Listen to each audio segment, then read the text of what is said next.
What's up? It's been a minute. I've been going backwards and forwards over the last month or two how I wanted this show to look, whether I wanted to run it solo, whether I wanted to run it with a co-host. If anyone follows me from back in my time when I was running the Celtics pod, the Celtics blog, or any of the podcasts before that, you'll know that usually I'm super consistent. Trying to make sure I make the right decision has been a difficult task for me because I want to make sure I'm doing the right thing. Feel like I've landed on an idea now where I'm going to run solo, drafting maybe a rotating couple of co-hosts here and there just to keep things fresh along with guests wherever possible.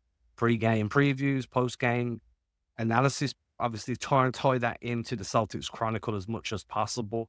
The link will always be pinned in the comments and in the description.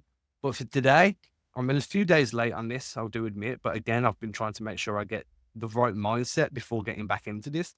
I want to look at the Memphis Grizzlies choosing to leave Jrue Holiday open because I found it fascinating, to be quite honest. And I found it fascinating for a couple of different reasons. So I'm going to talk through them, and then I'd love to get some of your guys and girls' ideas in the comment section below. So for me, one of the most interesting aspects of this isn't the fact that they disrespected Jrue, which they did. It's the knock-on effect it had on the rest of the Celtics and the way they approached the game. So what I mean by this is, we're all very aware that Boston's offense is heavily predicated on creating open, like the best possible open free.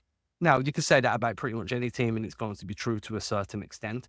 But with the Celtics, it's we're going to run whatever actions we run to create a mismatch or to find somebody open, or we're going to drive and draw that weak side defender before kicking out, swing, until we get a wide open or open shot.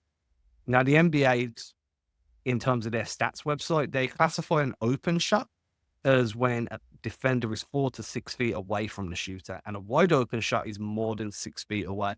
So it's quite a big gap, and that's why the Celtics really work that ball around when they're at their best until they get that open or wide open shot.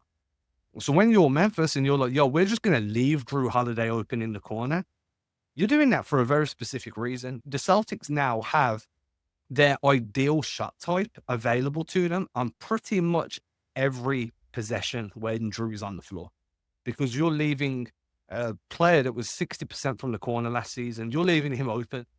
Now, you're doing this because that gives you an extra body. And I wrote about this in yesterday's Celtics Chronicle. That's linked in the comments. When you're Memphis, you're coming in like one of Boston's biggest assets right now is they've got arguably, in my opinion, the deepest 8-man rotation in the league. It's a pick your poison team. You're going to send a double at Tatum. Okay, well, you're picking your poison who you're doubling off because they're going to beat you. If Tatum makes that read, you're cooked. And teams have to do this on the fly. Oh, we're going to send a double at Tatum. Pritchard's having a bit of an off night. We're going to double off Pritchard. Oh, we're going to double Tatum. Al Horford's in the corner. He hasn't hit one tonight. We're going to double off Al. So teams are making these reads on a game-to-game, possession-to-possession, quarter-by-quarter basis.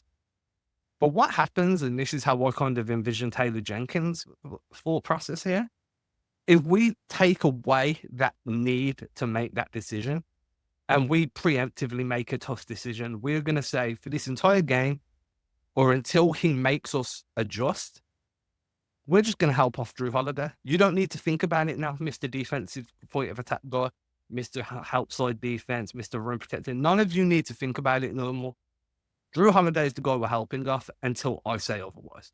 That frees up Memphis now to play a different brand of defense. They know they've got a helper available. They know they can send two and have someone rotate and cover or fill into the panes or whatever they need to do based on that possession.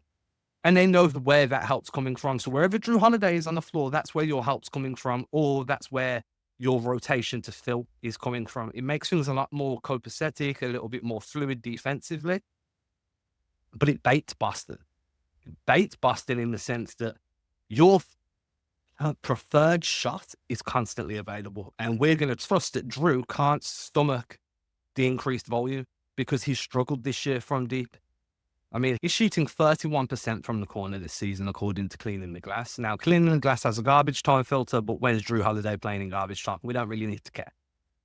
31%. He was shooting 60% last season.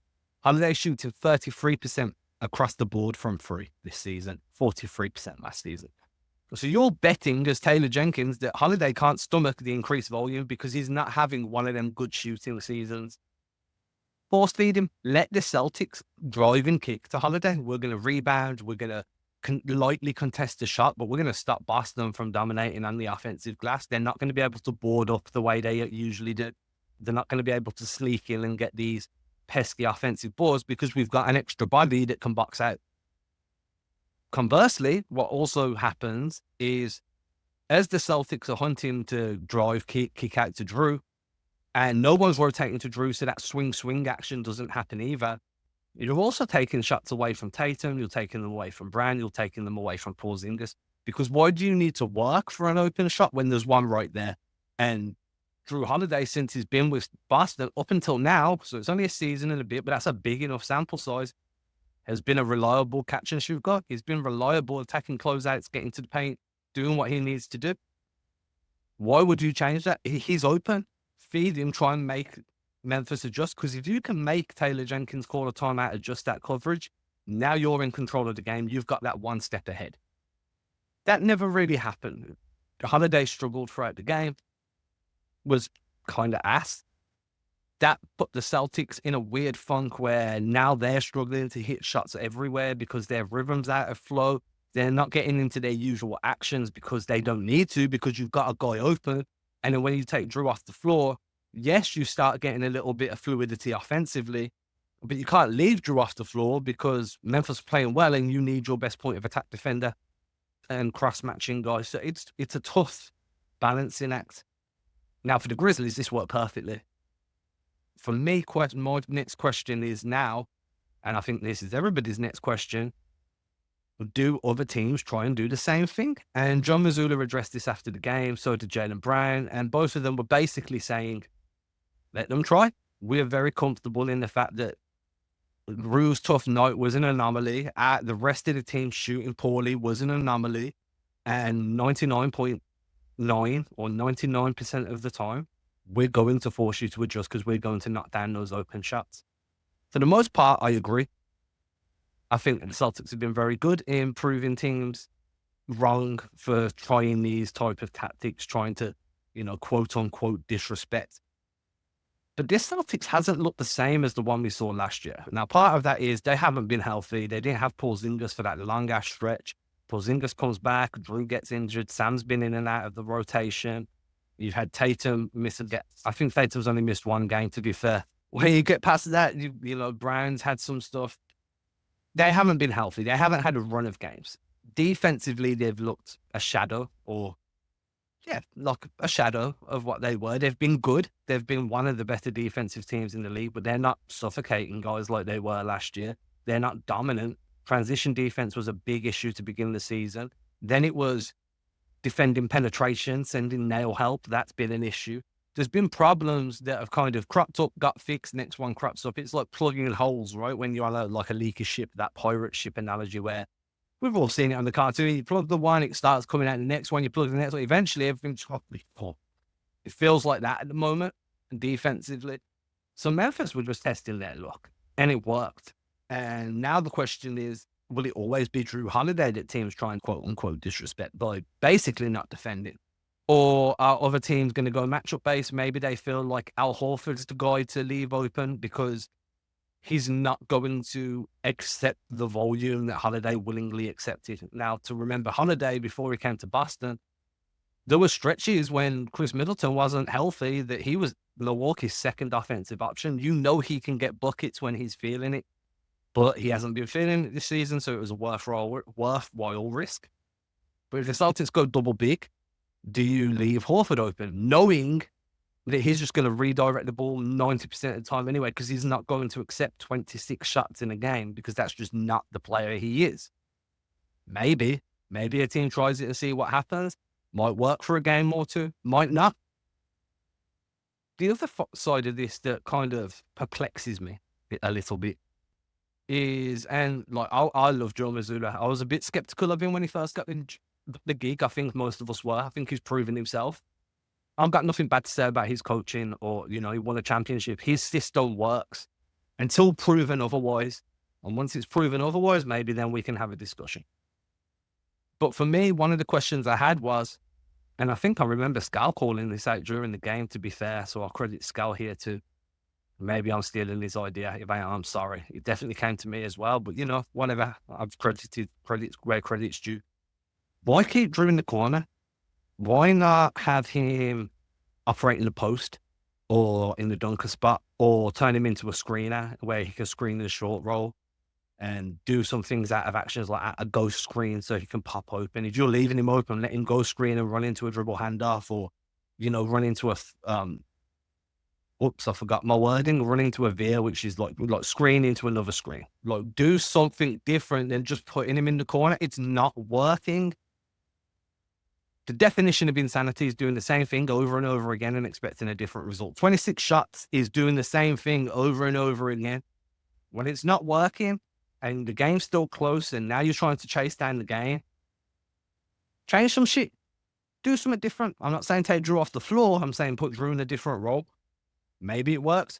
Maybe it doesn't, but at least you rolled the dice. I mean, the entire coverage for Memphis was a roll of the fucking dice. Do that too and see what happens. So those are kind of like my thoughts on this in terms of why it worked for Memphis, how it baited Boston, took them out of rhythm. Now, we've seen teams try multiple different defensive strategies this season. We've seen teams like Golden State implement ridiculously high pickup points, picking up the Celtics around the half court line, around the logo, and just making life really difficult, getting them into their early screening actions so high that there is no short roll. So then that short roll becomes, hey, we're at the top of the perimeter in a 5-out in a delay action, and I ain't really got anywhere to go because they killed it 3 or 4 feet further back up the floor. We've seen teams play physical with them. We've seen offensively teams have looked to run them off the floor. Teams are trying different things, and this is what happens when you're the reigning champions, right? You've got a target on your back. You dominated all the way through last season. Everybody's got a point to prove against you, and a win against you is kind of a stamp of approval. Teams are trying shit. And you need to be willing to try shit too, because if staying the same, teams are evolving around you. You can't afford to stay the same. And I feel like the changes we have seen this season haven't really paid off the way you'd want them to. And the changes we want to see haven't really happened yet. So I'm curious to see what happens between now and, like Christmas Day game and New Year's. And then we're going to start moving towards the All-Star break in February. There's a lot of time. And then usually then you ramp up, right? You come back off that fucking All-Star break and everything starts to ramp up. I just wanted to see an adjustment. And I'm sure most people watching this feel the same way. And if you don't, let me know why. I'm curious. But an adjustment would have been nice. Something different. Try anything different would have been nice because it wasn't working. And teams are going to try this shit and they're going to try new things, and it's going to be a new idea and a new approach. And Missoula's going to have to make a move. You can't always trust the team's going to figure it out. Give them their opportunity to do that, but eventually step in and be like, okay, this is what we're going to do to change it. I'm curious how you felt about all this, watching this game, whether you think that Holiday just had a bad night, maybe, but then how do you kind of argue that versus the season he's had so far? What's he played? 21 games. His best shooting percentage is coming from long mid-range, so between the free throw line and the 3-point. But that's only because he's hit 4 or 5 shots. The volume's significantly lower than anything else he's taken. Realistically, his best area right now is around the rim, shooting 73%, 40 of 55. At the 3-point line, it's not great. 31% on the corner, 35% non-corner, gives him a 33% overall. I've liked him in the short roll, personally. I think him operating as like that secondary creator, set the squeeze, short roll, get the over-the-top pass or the bounce pass, redirect the ball into a second side action, let somebody cook. I think that's been a really good role for him this season. Being in the corner is not working right now. And that happens. Find someone else to be in the corner for a while, whoever it may be. But if teams start helping out him again, please make a change, please. So this is the first episode back. Hope everybody enjoyed it. I've kept it short and sweet. Probably should do more editing on this than what I have done, but it is what it is. I just wanted to get something out, and I want to try and get some consistency. And this was kind of one of those ones where it was like, if I don't do it now, I'm going to tell myself I'll do it tomorrow, and then tomorrow will come and it'll be tomorrow, and then tomorrow. And then I'll be 6 years in and I'll be like grey as shit and not know why I never just hit record the first time. So it's not my best work, but it's still something, right? And the same thing I wish we'd saw from Missoula and his adjustments. Everybody have a great day. Peace.